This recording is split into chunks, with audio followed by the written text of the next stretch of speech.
Thanks for listening to the WWE Podcast. Don't forget to subscribe on your favorite podcast app so you don't miss a show. Or head to WWEpodcast.com. And for all of these shows ad-free, head over to Patreon.com/WWE Podcast. Until then, we'll see you next time. Austin 316 says I just whipped your ass. This is my iron. You're going to acknowledge me. Hey guys, welcome to the WWE Podcast. It's Sunday, June 23rd, 2024. We are, my gosh, less than 2 weeks now from Money in the Bank. A lot happened this week, and really, with everything happening this week, I think Money in the Bank is towards the bottom of the list of things people are discussing with all of the returns and debuts and surprise attacks and all this. Like, it doesn't seem like Money in the Bank is a focal point for a lot of people, but it's going to creep up on us, and then we're here, and WWE is rapid firing out a bunch of triple threats to get those competitors for the men and women filled for the men's and women's respective ladder matches for the Money in the Bank briefcase. So again, you know, with all this week happening, with everything that happened this week, Money in the Bank should come more into focus this coming Monday and next Friday. But I mean, there's so much else to talk about, obviously, and it's not the Money in the Bank qualifiers that most people want to discuss. It's all of the other things, and rightfully so. So we're going to talk about that. We're going to talk about a little bit more about the Wide Six, although that was covered in depth on my Monday Night Raw review. There's the attack on CM Punk that Drew McIntyre conducted that, I mean, not to toot my own horn, but I kind of told you guys that was the setup here when everyone was concerned that Drew McIntyre quit. You know, I was trying to say, hey, no, this is a setup. I was saying it was a setup in the sense that he was going to humiliate Punk from the perspective of I don't quit when things get tough. It got a little more brutal than I thought it would, and we'll talk about that too. And the debut of Jacob Fatu. So we knew he was coming. We didn't know what side he was going to be on, and now we do. We have a distraught Paul Heyman. We had the interaction with Punk and Heyman on SmackDown. A really good SmackDown. A really, really good SmackDown that if you're in Chicago, you definitely got your money's worth for sure, and then some. And for all of those in the the international crowds that are talking about quiet U.S. crowds, well, you know, Chicago never disappoints, and they were loud. And I have to say that when I watched it back on the Hulu version, the editors post-production took out a lot of cussing chants. And when that happens, they just cut the audio. They don't try to mute it. They don't try to dub over it with crowd noise. Just so you know, like every time that you guys chant cuss words, no matter where you are, WWE just it cuts the audio completely, which is kind of annoying because you're watching the product and it takes you out and you're thinking, oh, what is it? My headphones that went, my AirPods, is it my phone, my internet connection? And then you start like restarting stuff and you realize that no, it's actually just they're cutting the audio because of the cuss words. So it's something we'll get used to, but it also is kind of annoying. It feels like they just take away part of the experience. However, I understand obviously why they do it. So we are going to talk about that in depth as well. The Roman Reigns return is burning now. His return is highly anticipated, and that is a understatement for sure. That the Roman Reigns return is something that most people, I think, are on board for in a big way. In a big way. We'll talk about that right after I let you guys know about Patreon. How do you guys get rid of the ads? I know that's the number one complaint. We've got some, very, very, very much sentimental reviews on Apple Podcasts lately. Very, very encouraging, uplifting 1-star reviews talking about either that I'm arrogant or that we have ad problems or that there's too many ads. And you can get rid of those ads. You can't get rid of my arrogance, if you want to call it that. It's more of just straight shooting and whatever. People are right with the right. But you can get rid of all the ads over at patreon.com/WWE podcast if you want to get rid of all of those pesky ads that pop up like every 8 to 10 minutes. Hey, it pays the bills and it's a free show. So I never understood why people complain about ads, because this is free content for the majority of people listening. And there are ads on every platform that you've ever experienced ever. And if you don't want them, like on Hulu, like on YouTube, like on Patreon, right? Or rather Apple Podcasts or Spreaker or some of the formats and platforms that don't allow for ad-free experiences, well, you got to deal with ads. And if you don't want to, just like every other platform, there's a way to get rid of it. And obviously that's by supporting the show that you like. And that's what we have here. So if you want to go on Patreon and support us, I'd appreciate it. And if you don't, that's cool too. Just sit back and listen. And let's get to it, guys.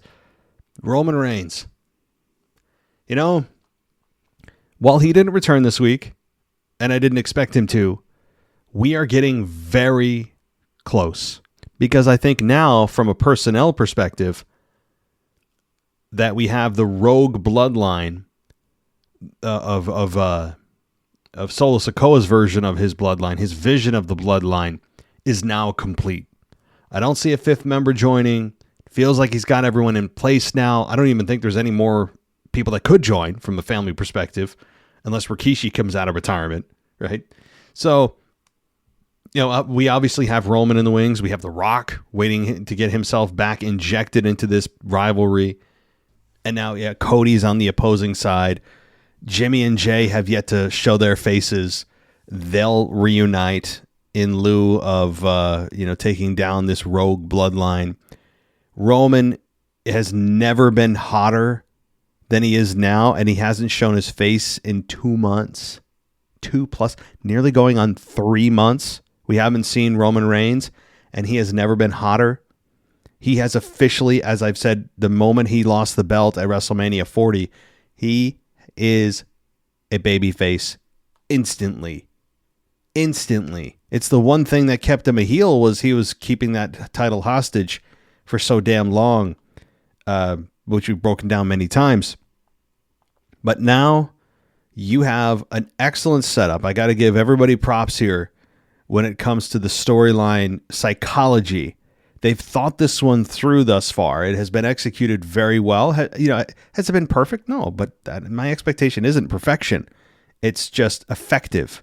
Is it effective in what you're trying to accomplish? And I think it has. And that is, we have a rogue bloodline. We have Solo, who is the puppet master. He has his henchmen who are ruthless.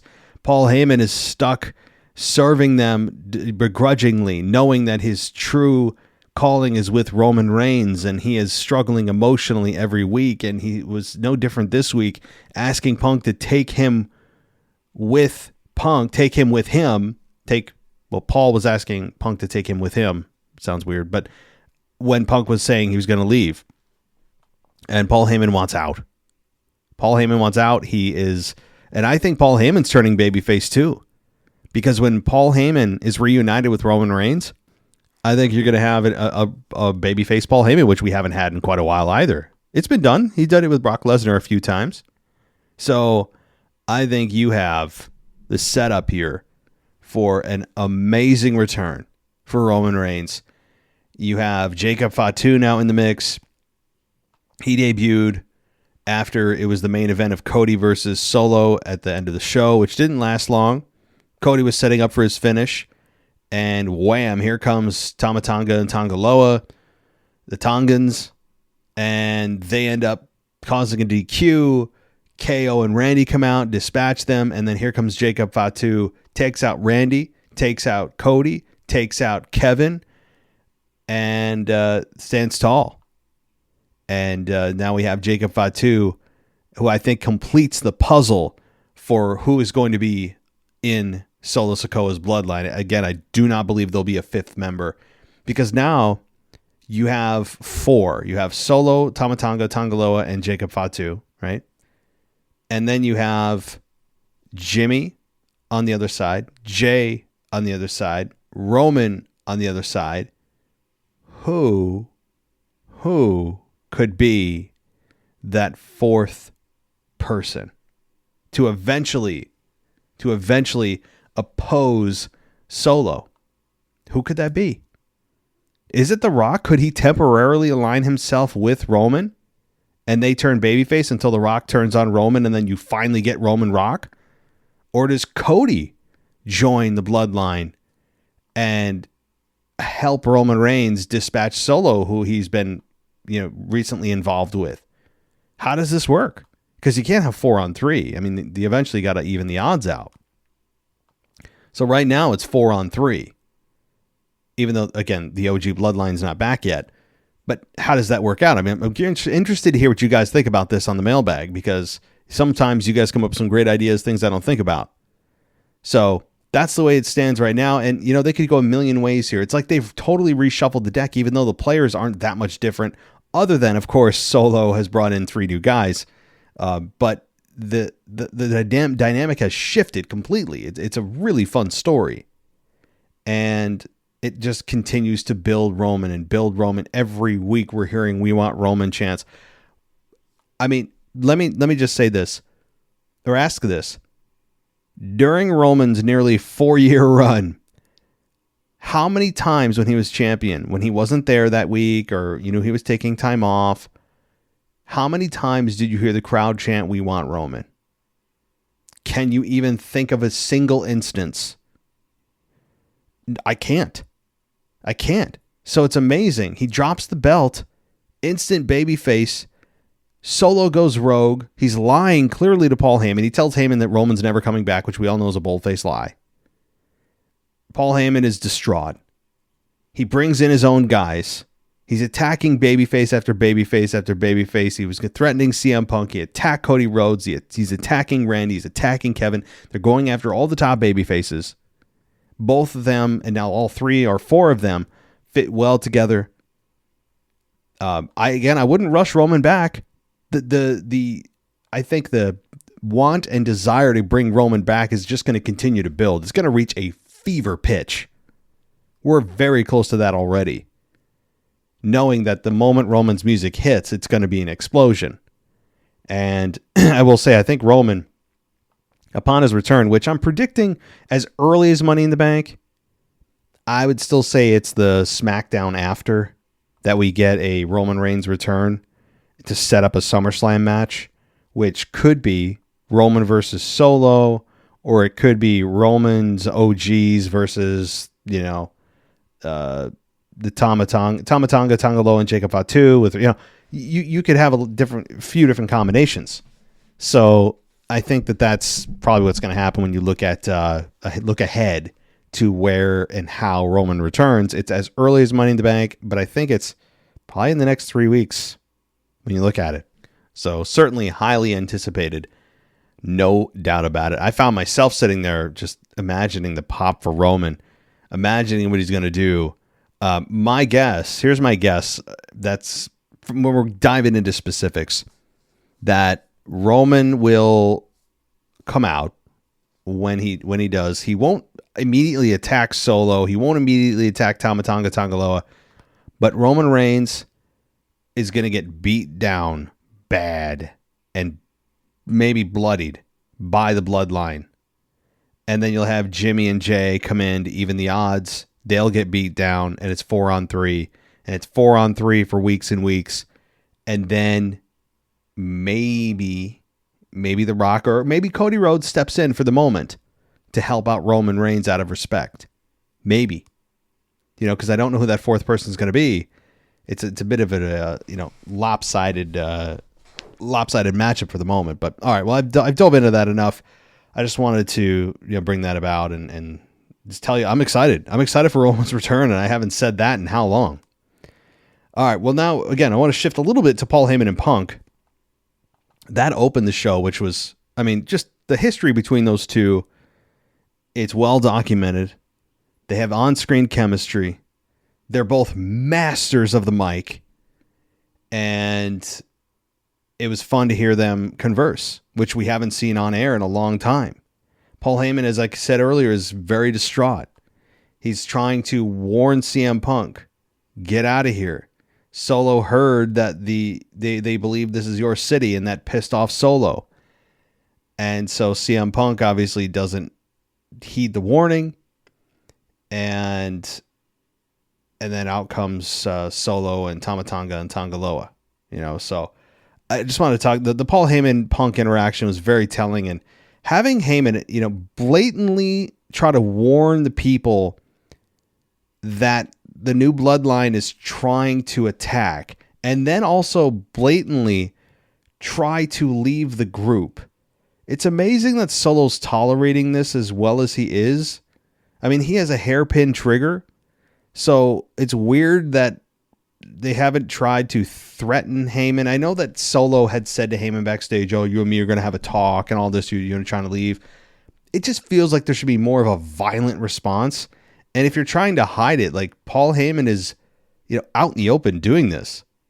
So it's not a complaint. Don't take it the wrong way. It's not a complaint at all. It just seems a little bit out of character that they would let the wise man who pledged his begrudgingly and resistingly pledged his services to Solo and his rogue bloodline, but then goes on TV, and he did this with Kevin Owens a couple weeks ago too, trying to warn them to get him out of the ring, and then says he wants out. It's a little weird, but certainly nowhere. It's not anything that can ruin the story. So far, it has been a very well told story. I've enjoyed the hell out of it. So, all right, that's enough of that for now. I took up 16 minutes on this whole Solo and Roman deal, but it's exciting. I have to say, things, as you can tell, are heating up. If you didn't already know that. But before I continue, if you haven't checked out Michael Ritter's final SmackDown review, go check it out. It is his final show here on the WWE podcast. Again, much thanks to his contributions over the years. He's been reliable. He's easy to work with, talented, and I'd encourage you to go listen to the show. This for the final SmackDown review that he did for us, his 200th show here.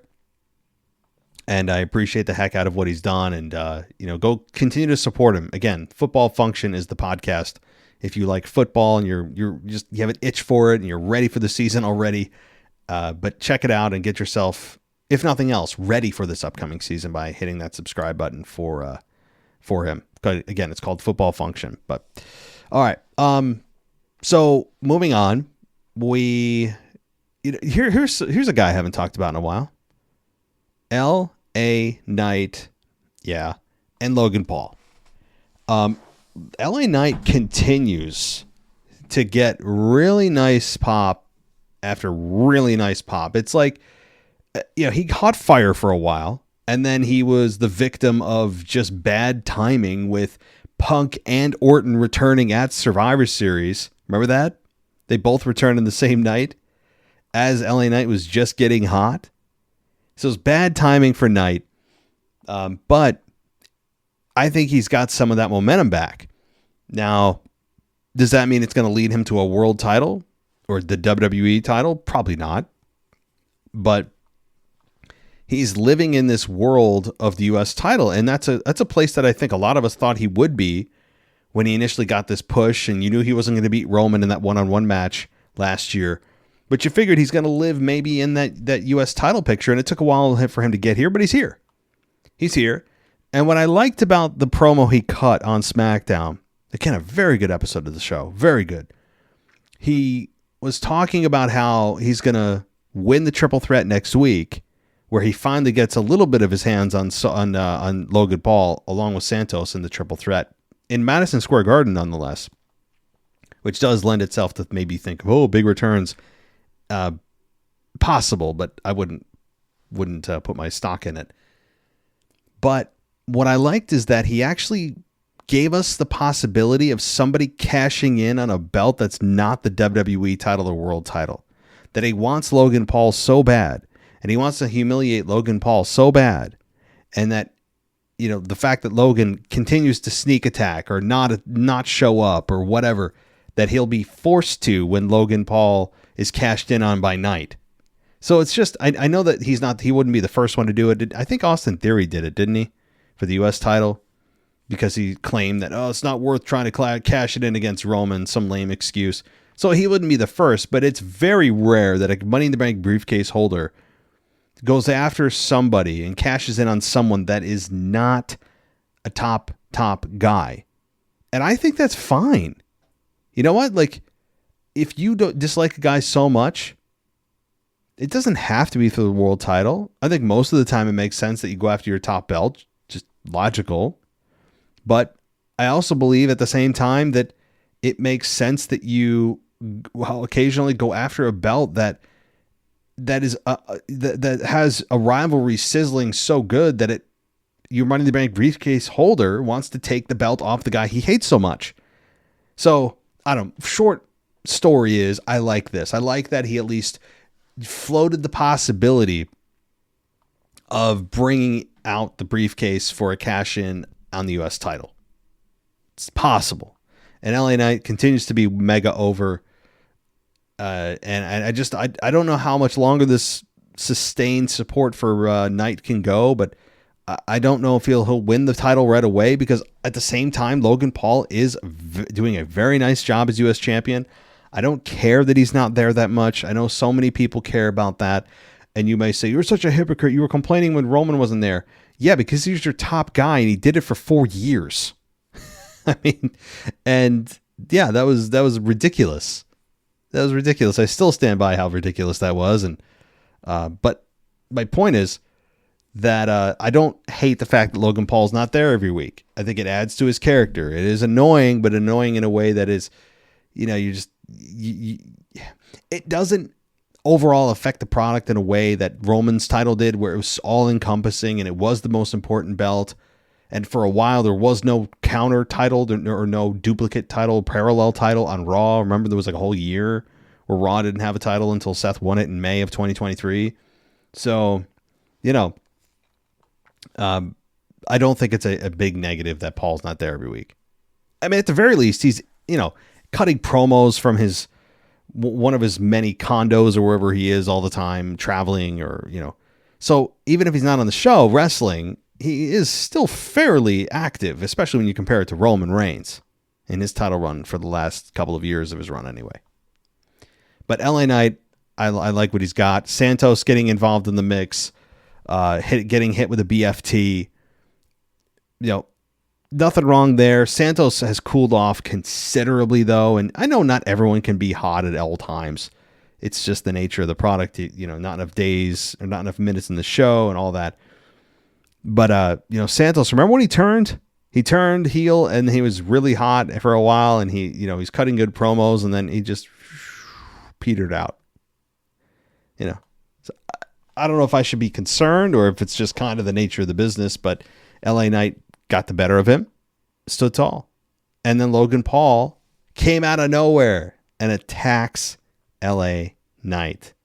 Threw him into the ring post and then used his his steel reinforced whenever, I don't know, he broke his hand at one point and he got a reinforced steel wrist or something. And they clocked LA Knight. I would have liked if he actually had knucks in his pocket, though. I want the brass knuck thing to continue, but I'll take this. I mean, he hit a quote-unquote knockout shot on Knight. It's fine, but I would have liked if he pulled out the knucks instead of just, relying on his own fist. But still, no complaints here. I think it's a very well done, simple to understand rivalry that'll culminate in maybe Knight taking the belt from Logan Paul. It's at least a discussion to be had. So, all right. We also got Bianca Belair versus Michin versus Chelsea Green in a Money in the Bank qualifier on SmackDown. And to the surprise of some people, Chelsea Green won this. And it was a bit confusing to me that Chelsea Green won this until I'm thinking to myself, well, Bianca doesn't need that, number one. Michin is just kind of there. And then you have Chelsea Green, who is the darling heel. And she's in a funny spot in her career because she's inherently unlikable, but then you also can't help but be charmed by how ridiculous she is and how oblivious and lack of self-awareness her character is. It's all like endearing, but you don't like her. It's a very strange feeling you have with her, but you're also really entertained by her shenanigans. And how long that, and how lucky she's been in certain scenarios. So she ends up winning here because Bianca hits her finish on Michin. And Chelsea Green takes advantage and gets the victory. She hits the KOD, but Bianca went for a cover, and then Chelsea Green pulled her off and then rolled up or just pinned Michin. I like it. So you have Chelsea Green, a part of the Money in the Bank briefcase matchup at the PLE. All right. So let's see. We then got Drew McIntyre bloodying Punk. And I thought when I saw the images, unfortunately, before SmackDown, and I figured we're going to see a brutal beatdown. You know, you're going to see him put through a table. You're going to see chair shots. And all we saw were the results afterwards. Because as an interview was going on with Grayson Waller, and I think it was Grayson Waller. I forget who else it was. And we heard banging on the steel door, and the door opens up. Punk is on the ground. Drew's standing there. Blood on Punk's head. I like the touch about blood on Drew McIntyre's fists too, by the way. Those little details I like. And Punk is laying there. McIntyre then puts him on his shoulders and dumps him outside on the ramp. And you're thinking, oh, here comes some brutality, but there wasn't. And I think it's a great way to create the brutality in your mind, where you protect Punk. He doesn't actually have to take any of these shots. He's still recovering from his injury a little bit, I would imagine, a little. You don't want to risk anything. He is a hot commodity, but he's also fragile at his age. And so it's a best of both worlds.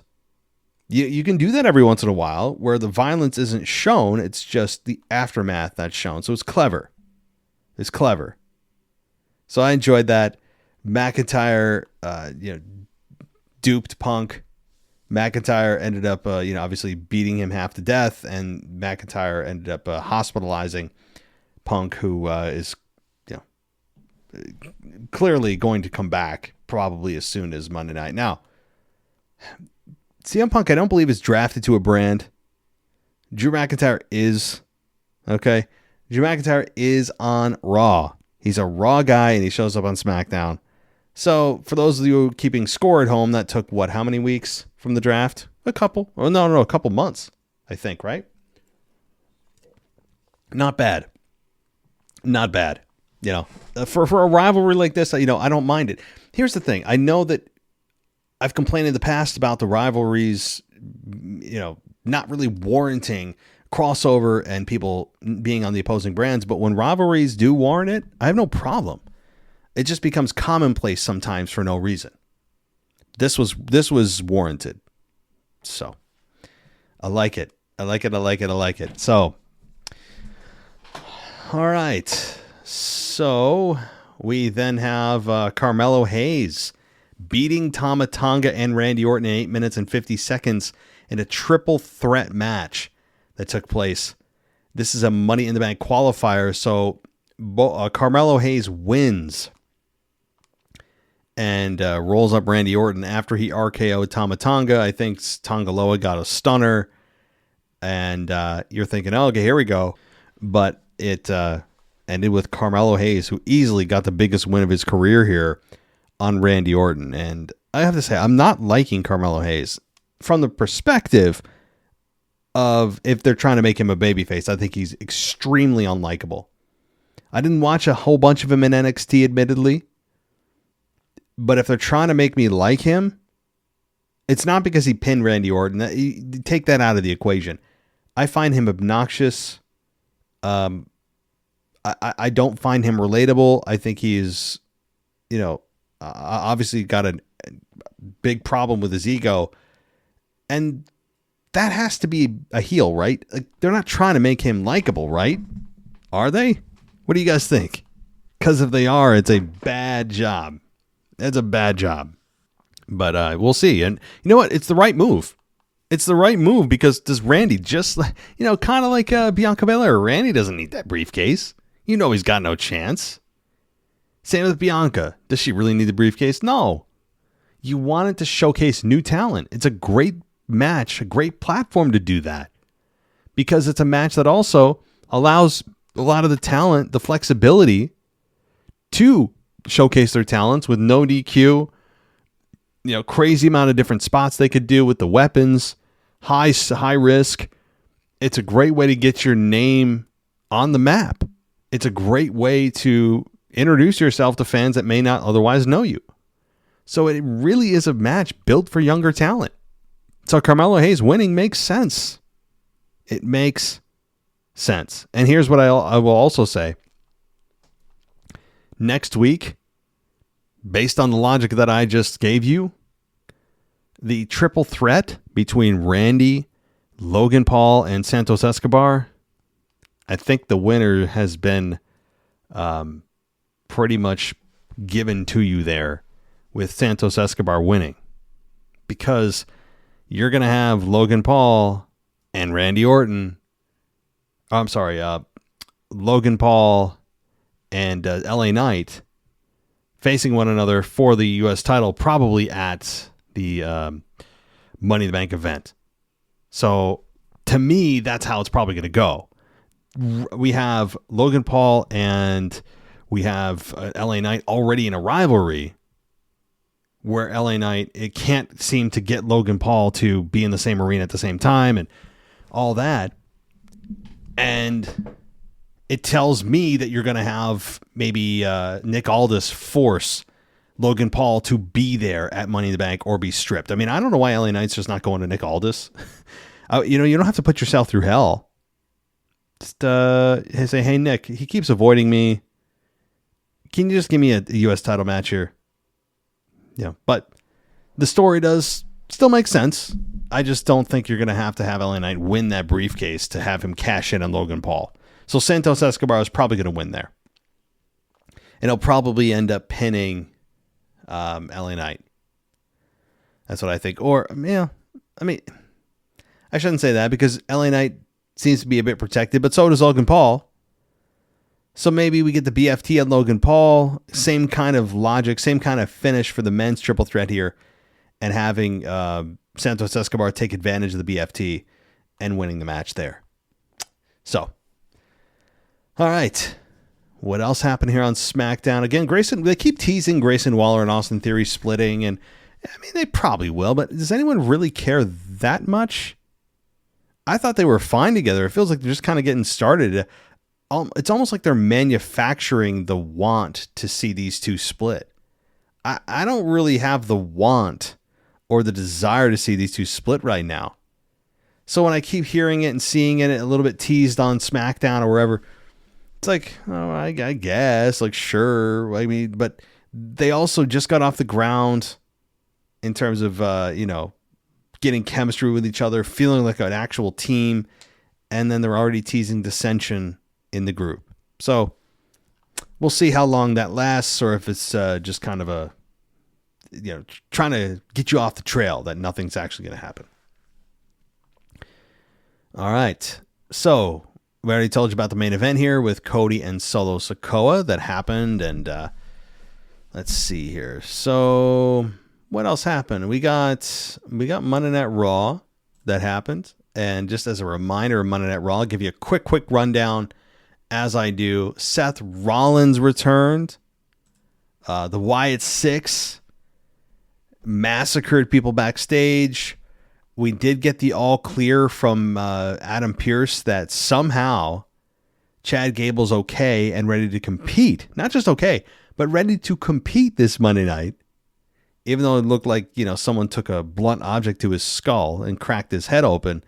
It's all good, right? So, the Wyatt Six is the talk of the town, understandably.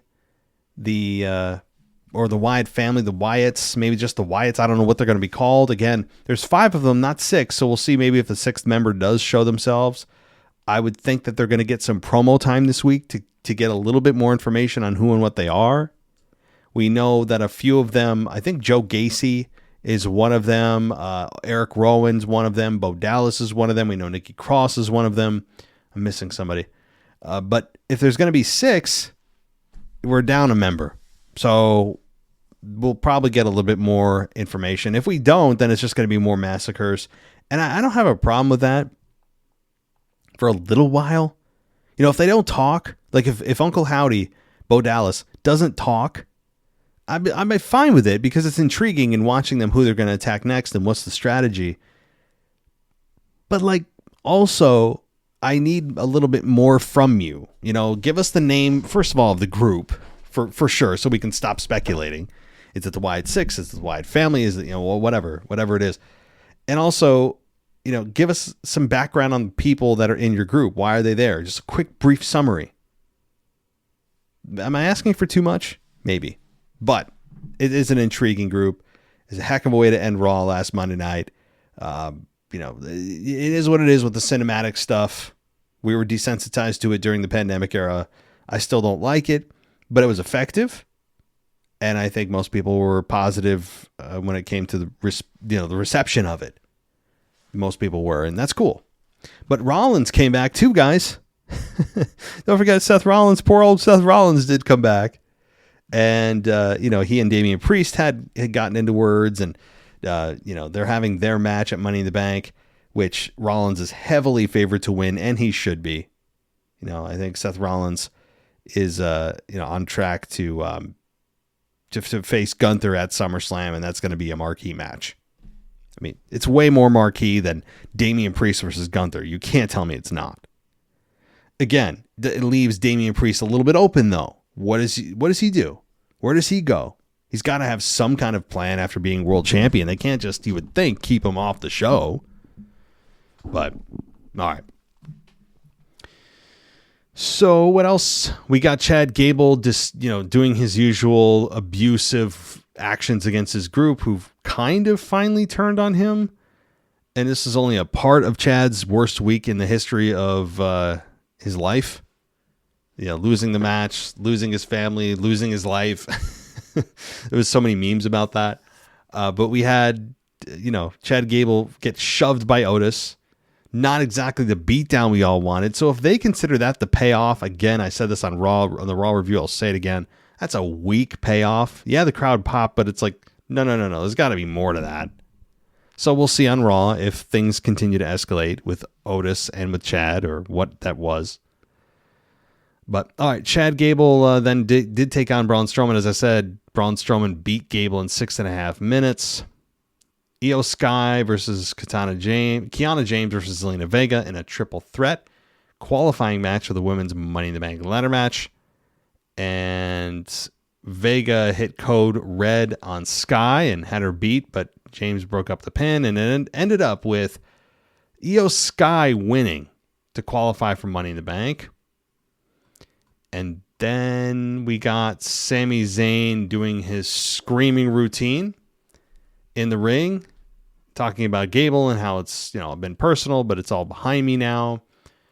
And Braun Breaker came out and he, you know, went face to face with Zayn. Again, Braun Breaker's music sucks. He needs new music. There's just no two ways about it.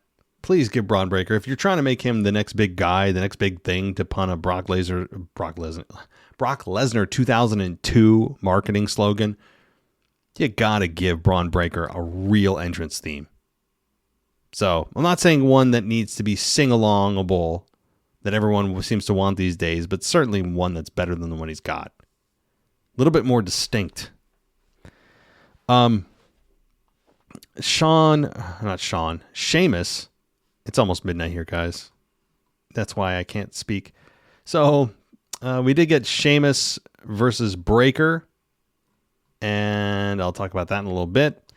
We also got Dragon Lee versus Carlito, which ended with Carlito beating Dragon Lee in 8 minutes. And after the match, Judgment Day ushered Dom back while Liv smiled and laughed because Liv fell on him. He didn't resist. She's been stealing his clothing now and sending him messages on X. Happy Father's Day, Daddy, all these things. And Liv, as I've said, has been a pleasant surprise. She's found her role. She's found herself. The return of Rhea Ripley is also one that's building, not nearly as hot as Roman's return, but it is building and building and building. And you're the thoughts you're having are, what is she going to do? when she sees what Dom is doing. What is she going to do to live? It's just, there's so many things as you look down the road. What's going to happen here? Charlotte's going to come back sometime soon. You got to imagine Charlotte's pretty close after her knee injury. The Rock, Roman. I know I go through the list every week, guys, but like, we're kind of back into a mini WrestleMania season here because of all these pending returns. So, fun times ahead. What else happened on Raw? We had Chad Gable throwing a fit. Again, Otis shoved him down after Otis saw what Chad was doing to Maxine, making her walk without her crutch. And McIntyre obviously faux quitted the company that I knew at the time was a fake. But then we had Dakota Kai and Kairi Sane versus Caden Carter and Katana Chance. This was the obligatory 2.5 minute, no consequence, check a box women's tag team match. And that ended, if you care, with Caden Carter and Katana Chance winning the match. All right. We then got Braun Breaker versus Sheamus. Physical. You knew it would be. Brutal. 13 minutes. Sheamus beat Breaker. There was no finish. It was a no contest because Ludwig Kaiser attacked Sheamus and the referee called for the bell. So kind of a weird out of nowhere attack by Kaiser, but I have no problem there. We then had, let's see. Oh, we got a Braun Breaker going on his spear happy escapade, spearing. What did he spear? He speared Sheamus. And there's somebody else he speared. Did he spear Zayn? Maybe I'm making that up. He speared Kaiser, I think, too. So, all right. They're also teasing Kofi and Xavier splitting. Sorry, who cares? I mean, I just don't. So if they're teasing that, it's not exactly a hook to watch the show. Maybe like 8 years ago it was. Jey Uso versus Rey versus Finn in a triple threat. Again, triple threat is the name of the game when it comes to qualifiers here. This is the match format they're going with. With the men's Money in the Bank ladder match. So we are triple threaded out here. But this ended with Jey Uso winning against Finn and Rey in 16 minutes to qualify for the men's Money in the Bank ladder match. Jey, a clear favorite, but there's, as the candidate pool continues to fill up, there are stronger cases likely for other guys. So I know Jey was the first one even before Clash of the Castle to mention Money in the Bank. He's trying to figure out, is it Yeet in the Bank? Is it Money in the Yeet? He doesn't know. He put out a poll, if you saw that. So it'll be Money in the Yeet or Yeet in the Bank. I think Jey is probably going to win, early call, but we'll see who the rest of the competitors are, and then I'll make my pick. All right. So again, I think this week, both shows were strong.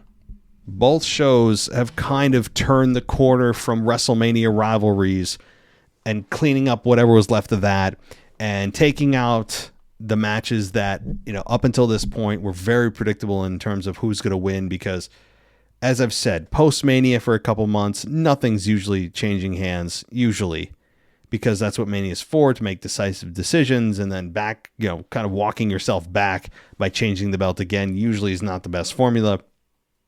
But it feels like we have finally broken the grasp of WrestleMania 40 and all of its, accolades and all of its rivalries and everything that kind of was spilling into the coming months of wrestling. And it feels like we're finally past it and looking forward to SummerSlam. They're trying to make that the WrestleMania of the summer. We all know what's happening in 2026, right? We all know what's happening there with it being a 2-night event. So, but for the time being, SummerSlam's still a big deal, and we're finally past it. So a lot to look forward to, as I've said, a ton of returns to go. And it's only going to get more fun from here, I believe. And, if you guys want to join us here and go ad-free to get yourself ready for all of this fun that's coming up, head on over to patreon.com/WWE podcast. You can go to the ad-free experience on also Apple Podcasts that has a subscription button there, and you get everything ad-free for a week if you want a trial. There's a 7-day free trial on Apple Podcasts. There's also a 7-day free trial on Patreon. So check that out. And I think that'll do it for me tonight, guys. I do appreciate it. I'll be back on tomorrow. What the heck? Wait, no, I'm losing it. Tomorrow's Monday, right? Yes, tomorrow's Monday. But that means a nostalgia show is coming tomorrow.